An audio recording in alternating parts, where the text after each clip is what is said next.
नमस्कार, देवभूमि समाचार में आपका स्वागत है। आपके साथ मैं रीना झावालियान। खबरों का रुख करेंगे, लेकिन उससे पहले एक नजर डालते हैं इस वक्त की हेडलाइंस पर।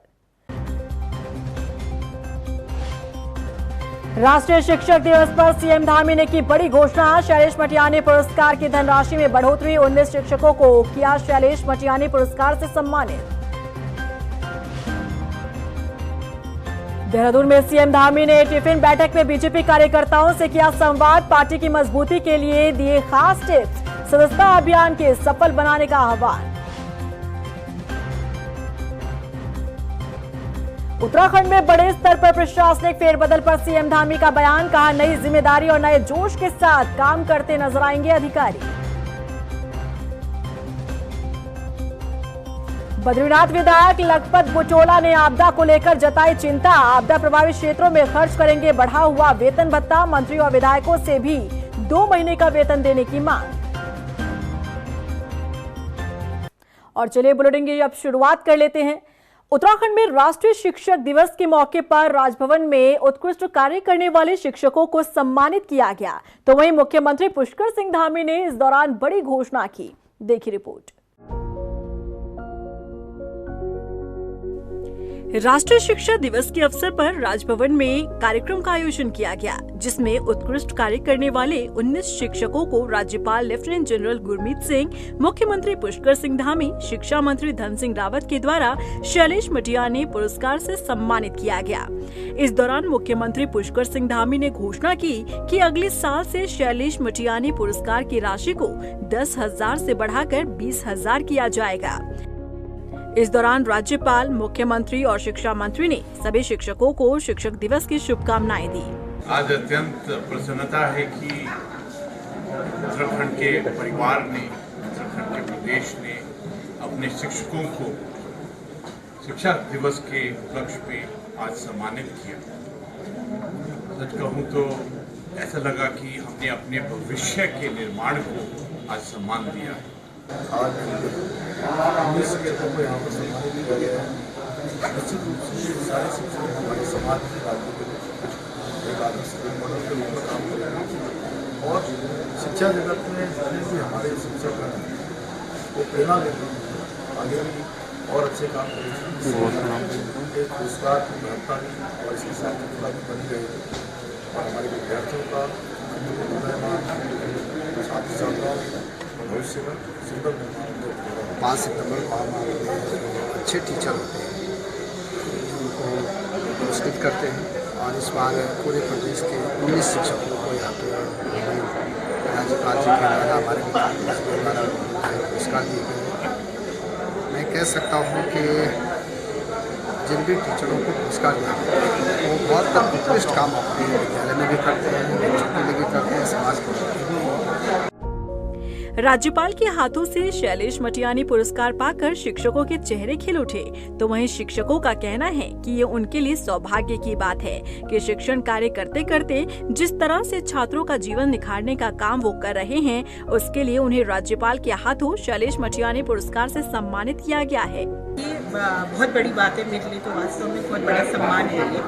बचपन से ही सपना था मैं एक अध्यापिका बनूं और यहाँ तक पहुँचूँ तो ये तो सोचा नहीं था।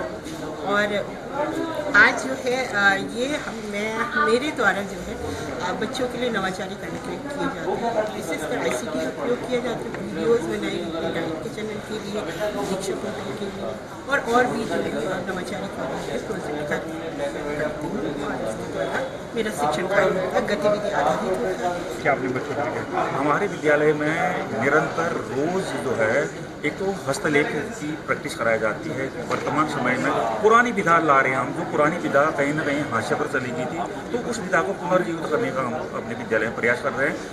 पुराने जो संसाधन थे, हमारे लिखने के संसाधन थे, तो उन संसाधनों से कैसे बच्चे लिखे हैं और कैसे जैसे हमारे पुराण ग्रंथ, महाग्रंथ जो लिखे गए हैं वो एक प्रकार से कटिंग वाली राइटिंग से लिखे गए हैं, तो आप वर्तमान के बच्चे उसकी जानकारी नहीं है, तो हमने ये कोशिश की है वहाँ से। बता दें कि शैलेश मटियानी पुरस्कार मिलने के बाद 2 साल का सेवा विस्तार शिक्षकों को मिल जाता है। ऐसे में पुरस्कार अन्य शिक्षकों के लिए भी एक प्रेरणा के रूप में है, जो अपने जीवन में शिक्षक रहते हुए छात्रों के लिए कुछ हटके काम करना चाहते हैं। देहरादून में बीजेपी महानगर द्वारा टिफिन बैठक का आयोजन किया गया, जिसमें मुख्यमंत्री पुष्कर सिंह धामी ने कार्यकर्ताओं के साथ संवाद किया और पार्टी की मजबूती को लेकर कार्यकर्ताओं को कई खास टिप्स दिए गए। वहीं मुख्यमंत्री पुष्कर सिंह धामी ने पार्टी की सदस्यता अभियान को लेकर कहा कि हर वर्ग के लोगों को पार्टी से जोड़ना है और बीजेपी कार्यकर्ताओं को पूरी निष्ठा के साथ इस अभियान को सफल बनाने में सहयोग देना है। सदस्यता अभियान चल रहा है, संगठन का पर्व चल रहा है। इसके माध्यम से हम गांव-गांव तक पहुंचेंगे, घर तक पहुंचेंगे, मोहल्ले तक पहुंचेंगे। एक एक व्यक्ति तक पहुंचने का हमारा प्रयास होगा। हमारे संगठन के सभी कार्यकर्ता इसको होंगे। साथ में हमारे जो कार्यकर्ता साल भर काम करते हैं, अनेक प्रकार का परिश्रम करते हैं, उनकी बात भी सुनी जाए, उनसे भी वार्ता हो, चर्चा हो, उनके सुझाव भी दिए जाए। और बहुत सारी चुनौतियाँ हैं, जब हम मिल बैठ कर बात करते हैं तो उन चुनौतियों का रास्ता भी निकलता है। तो ये बैठक भी हमारी टिफिन के रूप में इसी प्रकार की बैठक है कि अपने अपने घरों से सब लोग अपना अपना टिफिन लेकर आएंगे और साथ में चर्चा भी करेंगे और बैठकर बजट करेंगे। वहीं उत्तराखंड में बड़े स्तर पर हुए प्रशासनिक फेरबदल पर सीएम धामी ने कहा कि अब नई जिम्मेदारी और नए जोश के साथ अधिकारी काम करते हुए नजर आएंगे। दरअसल धामी सरकार के निर्देश पर अधिकारियों की जिम्मेदारी में बड़ा फेरबदल देखने को मिला। 6 जिलों के जिलाधिकारियों समेत 45 अधिकारियों की जिम्मेदारी में फेरबदल किया गया है। प्रशासनिक फेरबदल एक सामान्य प्रक्रिया है। यहाँ पर लगता है बहुत सारे हमारे सचिव अधिकारी हैं, लेकिन देशकाल परिस्थिति के यहाँ जिसका अच्छा उपयोग हो सब लोग चर्चा करते हैं। उधर देहरादून की नवनियुक्त डीएम सविन बंसल ने जिलाधिकारी का चार्ज संभाल लिया है। पदभार संभालते ही जिलाधिकारी ने अपनी प्राथमिकता गिनाई। उन्होंने कहा कि म्युनिसिपल से जुड़ी समस्याओं का समाधान उनकी पहली प्राथमिकता है। इसके साथ ही यातायात, लैंड डिस्प्यूट, क्राइम और सरकार के जन कल्याणकारी योजनाओं के बारे में आम जनता को जागरूक करने का काम किया जाएगा। जनता के साथ ही संवाद कर जल्द से जल्द समस्याओं का समाधान निकालने की कोशिश रहेगी। बता दें कि सविन बंसल IAS 2009 बैच के अधिकारी हैं और इससे पहले अल्मोड़ा और नैनीताल जिले के भी डीएम रह चुके हैं। आप सबके फीडबैक और सजेशंस के चलते हुए हमारी प्राथमिकता ये रहेगी कि देहरादून मुख्यतः शहर जो हमारा म्यूनिसिपल एरिया है, शहर लिमिट्स हैं और सबर्ब्स हैं, तो इनकी समस्याएं ग्रामीण समस्याओं से भिन्न होती हैं और इन्हीं समस्याओं के निराकरण से जो एक आम जनमानस की क्वालिटी ऑफ लाइफ है उस पर निर्भर करती है। तो वो भले ही वो सरकारी सेवाओं तक एक्सेस हो, डिलीवरी हो या उनका एग्जीक्यूशन हो। और इसके साथ ही यदि कोई शिकायत है, कोई ग्रीवियंस है, उसका निराकरण, क्योंकि जो हमारा ग्रीवियंस रिड्रेसल एक मैकेनिज़्म होता है, वही एक साधन है जिससे हम पब्लिक से जुड़ सकते हैं। इन दिनों कांग्रेस नेता हरक सिंह रावत मुश्किलों का सामना कर रहे हैं। पाखरो रेंज घोटाले में उनसे ईडी पूछताछ कर रही है, लेकिन इन सबके बीच हरक सिंह रावत के बयान ने हलचल मचा दी है। हरक का कहना है कि अगर उन्होंने मुंह खोला तो देश की सियासत में भूचाल आ जाएगा। तो इस पर त्रिवेंद्र सिंह रावत ने तंज कसा है, देखिए रिपोर्ट। हरक सिंह रावत के बयान से मची हलचल, कहा मुंह खोला तो आएगा भूचाल। किस पर निशाना साध रहे हैं हरक? त्रिवेंद्र ने हरक पर किया तंज। उत्तराखंड की राजनीति में कोई किसी का सगा नहीं। आज अपने दुश्मन हैं तो कल दुश्मन अपने हो जाते हैं। अब कांग्रेस के नेता हरक सिंह रावत को ही देख लीजिए। मौसम की तरह दल बदलने वाले हरक कभी किसी के दोस्त बन जाते हैं तो कभी दुश्मन। अब इन दिनों हरक सिंह रावत मुश्किलों में फंसे दिख रहे हैं। पाखरो रेंज घोटाले में उन्हें ईडी का सामना करना पड़ रहा है। इन सब के बीच उनका ऐसा बयान सामने आया है जिसने हलचल पैदा कर दी है। कांग्रेस नेता हरक सिंह रावत का कहना है कि यदि उन्होंने अपना मुंह खोला तो न सिर्फ उत्तराखंड बल्कि देश की सियासत में भूचाल आ जाएगा। मैं नाम नहीं ले रहा हूं, लेकिन कुछ लोग जानबूझकर मेरे को लक्ष्य बना रहे हैं। मैं आज फिर कह रहा हूं, जिनके घर कांच के हों उनके दूसरों घर पे पत्थर नहीं डालना चाहिए, नहीं डालना चाहिए। मेरा मुंह को खुलवाने के लिए मेरा मुंह खुलवाया जाएगा। उत्तराखंड की राजनीति में नहीं, देश की राजनीति में भूचाल आ जाएगा। अब हरक का ये बयान किसकी ओर इशारा कर रहा है ये तो साफ नहीं किया गया, लेकिन हरक के बयानों का इतिहास देखा जाए तो पूर्व मुख्यमंत्री त्रिवेंद्र सिंह रावत और हरक के बीच आरोप प्रत्यारोप का दौर चलता रहा है। क्योंकि साल भर पहले जब पाखरू रेंज घोटाला मामले में विजिलेंस की टीम ने हरक सिंह रावत के ठिकानों पर छापेमार कार्रवाई की, तो उस वक्त भी त्रिवेंद्र सिंह रावत का बयान सामने आया था कि पाप का घड़ा एक न एक दिन जरूर भरता है। और अब इन दिनों ईडी के सवालों का सामना करने वाले हरक सिंह रावत ने जब ये कहा कि उनके मुंह खोलने से भूचाल आ जाएगा, तब त्रिवेंद्र सिंह रावत ने तंज भरे अंदाज में इसका जवाब दिया है। सुनिए। ये जो उन्होंने बोला मुंह बंद करके बोला या खोल के बोला? सर वो भी ये भी कह रहे हैं कि मेरे कामों से जलते, उस समय जलते थे मुख्यमंत्री जी, इसलिए ये अब मुझे नहीं पता कि मैं जलता था। मैं तो आपके सामने साबुत खड़ा हूँ। 2-4 किलो मेरा वजन और बढ़ गया है। भूचाल वाली बात क्या लगता है कि कोई ऐसा इलीगल काम हुआ है? अब उत्तराखंड तो पूरे ही भूकंप जोन है पूरा ही। यहाँ पर कई फॉल्ट्स हैं, कई MST हैं यहाँ पर, ये तो हमेशा है भाई। देहरादून तो जोन 5 में आता है। हरक सिंह रावत का उत्तराखंड की राजनीति में बड़ा कद रहा है। सूबे की सियासत में उनके वर्चस्व का अंदाजा इस बात से लगाया जा सकता है कि जिस भी पार्टी से उन्होंने चुनाव लड़ा, जीत हासिल की। लेकिन फिलहाल अभी हरक के पास ना तो कोई पद है और ना ही कोई जिम्मेदारी। ऐसे में वो आसानी से बिना हिचक बड़े बड़े बयानों के तीर छोड़ रहे हैं। अब फिलहाल उनके ये बयान सुर्खियों में बने हैं, तो वहीं लोगों को हरक के मुंह खोलने का इंतजार है। देहरादून स्थित कांग्रेस मुख्यालय पहुंचे बद्रीनाथ विधायक लखपत बुटोला ने आपदा को लेकर चिंता जाहिर की। उन्होंने हिमाचल की तर्ज पर आपदा के लिए सभी मंत्री और विधायकों से 2 महीने का वेतन देने की मांग की है। लखपत बुटोला ने विधानसभा अध्यक्ष को पत्र लिखकर कहा कि वो 6 महीने का बढ़ा हुआ वेतन आपदा प्रभावित क्षेत्रों के लिए देना चाहते हैं। लखपत बुटोला ने उत्तराखंड में आपदा को लेकर अपनी चिंता जाहिर की है।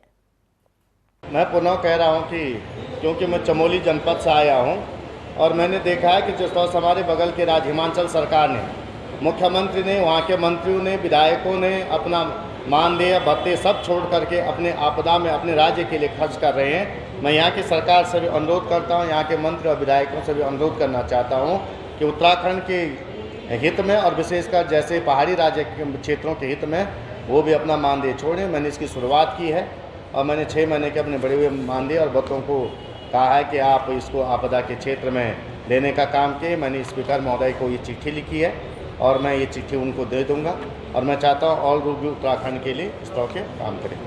रुद्रपुर पहुंचे नेता प्रतिपक्ष यशपाल आर्य ने कानून व्यवस्था को लेकर प्रदेश सरकार पर जमकर निशाना साधा।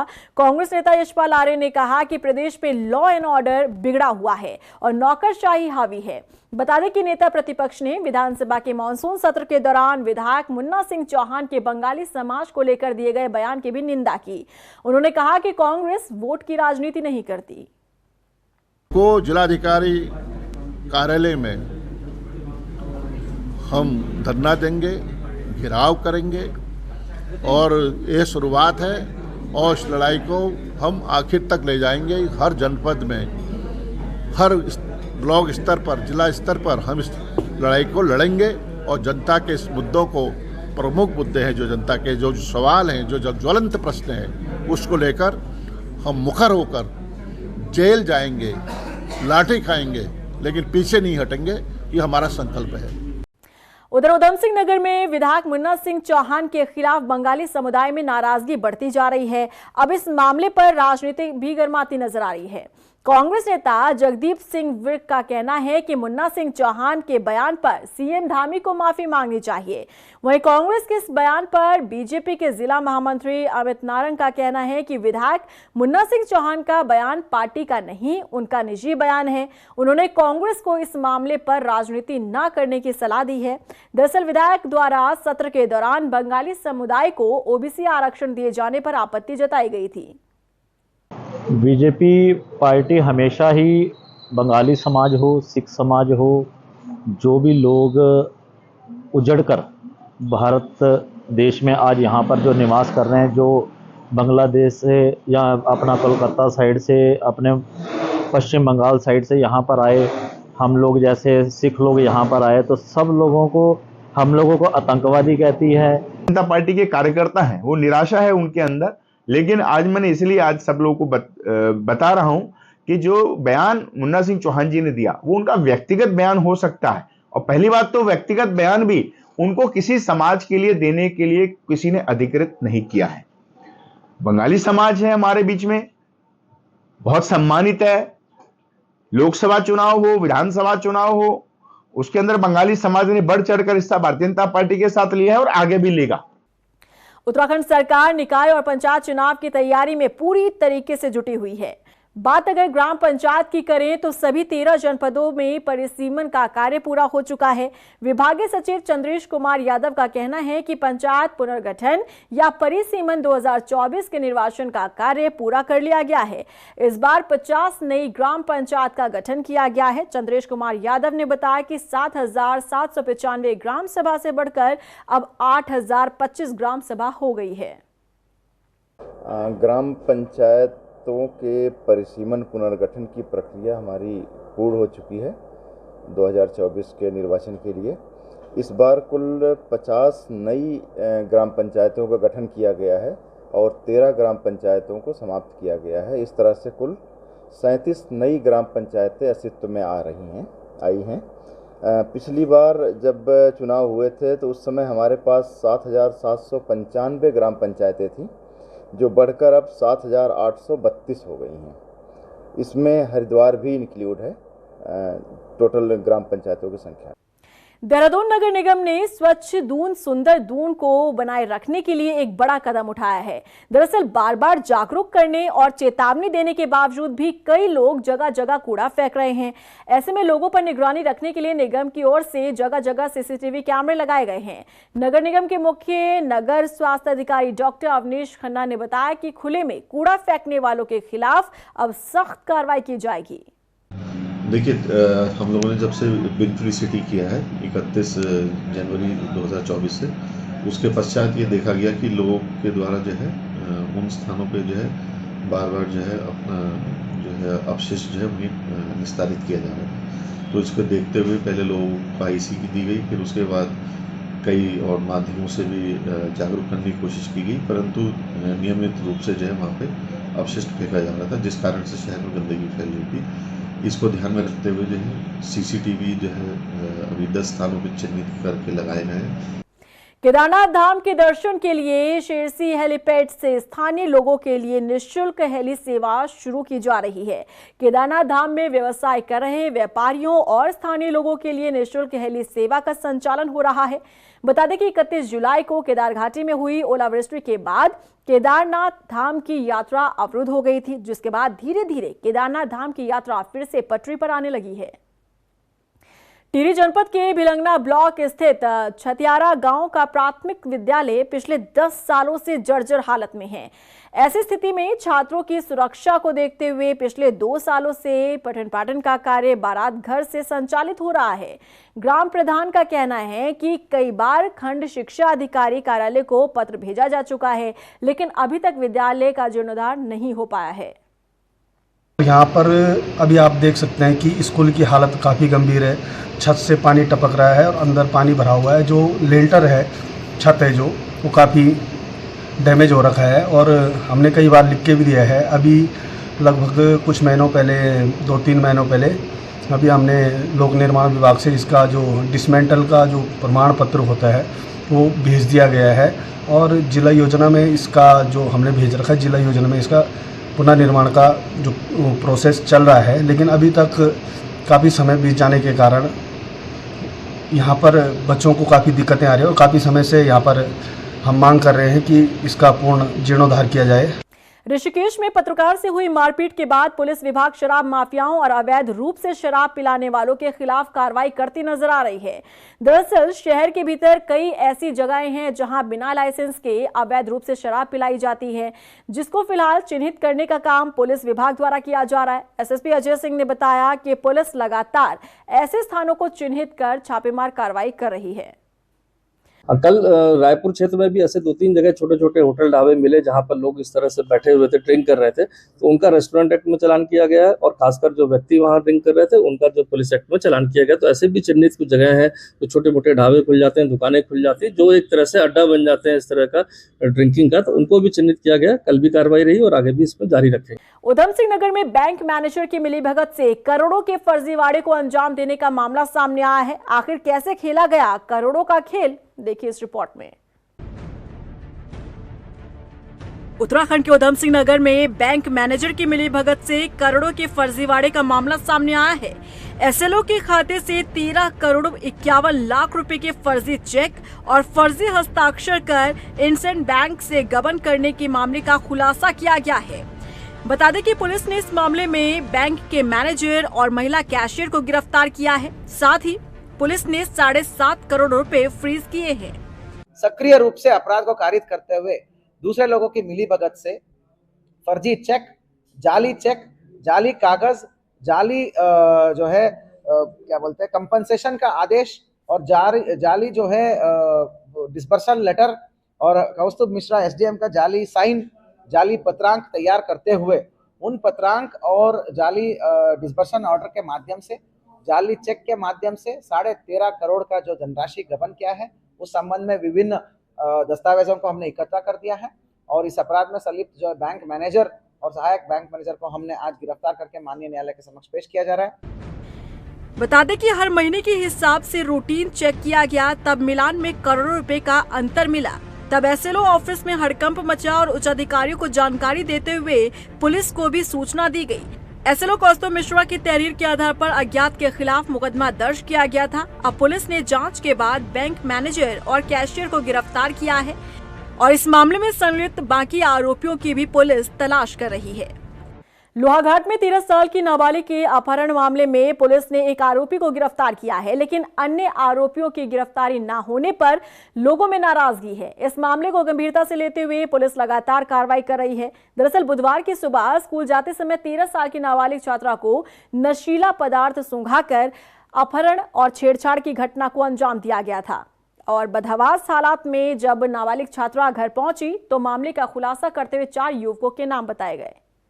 रुड़की में प्रधान संगठन की अध्यक्ष रूबी चौधरी के खिलाफ अन्य ग्राम प्रधानों ने मोर्चा खोल दिया है। लगभग 50 ग्राम प्रधानों के साथ प्रधान संगठन अध्यक्ष रहे नौशाद अली ने बैठक की और इस दौरान नौरसिन ब्लॉक प्रमुख प्रतिनिधि कविंद्र चौधरी ने भी कहा कि ये संगठन पहले से ही गठित है और इसकी पूरी कार्यकारिणी गठित है। अब अगर कोई अन्य संगठन बना लेता है तो इससे उन पर कोई फर्क नहीं पड़ता। इस नए प्रधान संगठन का कोई औचित्य नहीं है। तो कुछ लोग कुछ मिसअंडरस्टैंडिंग में आपसी कुछ मनमुटाव की वजह से वह लोग इकट्ठे होकर घर घर जाकर और साइन लाई करा कर उस चीज़ का कोई औचित्य नहीं है। अभी अध्यक्ष पद जुका तो सुरक्षित है और अध्यक्ष पद नौशाद भाई अभी हैं। वही चंपावत में जिलाधिकारी नवनीत पांडे ने जीआईसी बापरू में सामाजिक विज्ञान प्रयोगशाला का शुभारंभ किया। इस प्रयोगशाला में छात्रों द्वारा तैयार किए गए सौर मंडल, वायुमंडल, ज्वालामुखी, मौसम परिवर्तन, दिन रात के बदलते स्वरूप, सोलर और विंड एनर्जी पर आधारित कई मॉडल प्रदर्शित किए। इस मौके पर जिलाधिकारी नवनीत पांडे ने कहा कि बच्चों में हर काम को करने की उत्सुकता और जिज्ञासा होनी चाहिए। आज जो जीआईसी बापरू में एक अच्छा प्रयास प्रारंभ किया गया है जो हमारे सामाजिक विज्ञान प्रयोगशाला का है और ये बहुत ही प्रासंगिक भी है और मुझे लगता है कि जो हम लोग एजुकेशन की क्वालिटी की बात करते हैं, जो गुणात्मक सुधार की बात करते हैं, उसमें बच्चों के जो इमोशनल कोशेंट है, जो उनका इंटेलिजेंट कोशेंट है, जो उनकी कम्युनिकेशन स्किल्स हैं, यदि हम उनको सुधारना चाहते हैं तो मुझे लगता है कि इस तरह के प्रयोगशालाओं की जो है और हमें अधिक आवश्यकता है। रुड़की के माधोपुर गांव में हुए वसीम प्रकरण का मामला आजाद समाज पार्टी के प्रदेश अध्यक्ष महक सिंह ने न्याय दिलाने की जॉइंट मजिस्ट्रेट को ज्ञापन सौंपा है और आरोपियों के खिलाफ जल्द कार्रवाई की मांग की गई है। महक सिंह ने कहा कि पुलिस और राजनीतिक पार्टियों पर किसी तरह भी विश्वास नहीं रहा है, अब सिर्फ न्यायालय पर ही भरोसा बचा है। लगातार आंदोलन किए जा रहे हैं लेकिन इस सरकार से, इस प्रशासन से मुझे उम्मीद नहीं है, लेकिन हम परिवार को बीच में छोड़ने वाले नहीं हैं। कंधे से कंधा मिलाकर परिवार के साथ खड़े हैं। अगर यहाँ सरकार की चल रही है तो सरकार को भी और इस प्रशासन को भी कोर्ट के माध्यम से जवाब देंगे और कोर्ट में घसीटने का काम करेंगे। अल्मोड़ा से 6 सितंबर से शुरू होने जा रहे नंदा देवी मेले को लेकर तैयारियां लगभग पूरी हो चुकी हैं। मंदिर समिति ने बताया कि मेले का उद्घाटन केंद्रीय सड़क परिवहन राज्य मंत्री अजय टमटा करेंगे। इस बार इंटर कॉलेज का ग्राउंड नहीं मिलने से सांस्कृतिक कार्यक्रमों का आयोजन कम होगा। 13 तारीख को मां की शोभा यात्रा के साथ मेले का समापन होगा। नंदा देवी मेला 2024 का आगाज अब हो चुका है।